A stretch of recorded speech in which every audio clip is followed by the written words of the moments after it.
Negara Republik Indonesia. Tanggung jawab memelihara, menyelamatkan Pancasila dan Undang-Undang Dasar tahun 1945. Ketua Pengadilan Negeri Banda Aceh melantik sebanyak 30 anggota Dewan Perwakilan Rakyat Kota Banda Aceh di Gedung Utama DPRK Kamis sore. Proses pelantikan diawali dengan sidang paripurna yang dipimpin Ketua DPRK periode 2009-2014 Yudi Kurnia dan diikuti oleh seluruh anggota DPRK Banda Aceh periode lama. Saat ini ditetapkan pimpinan sementara DPRK periode 2014-2019 Arif Fadillah dari fraksi Partai Demokrat. Sedangkan untuk wakil ketua sementara yaitu Insinyur Muhammad Ali dari fraksi Partai Nasional Demokrat.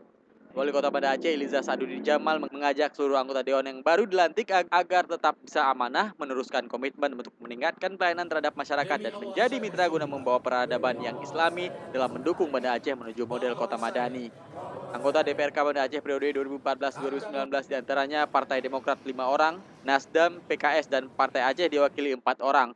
Sementara PAN, P3, Golkar masing-masing 3 orang, dan Gerindra 2 orang, PKPI dan PDA hanya 1 orang. Dari Banda Aceh, Ferdian Majeni melaporkan untuk Aceh Video.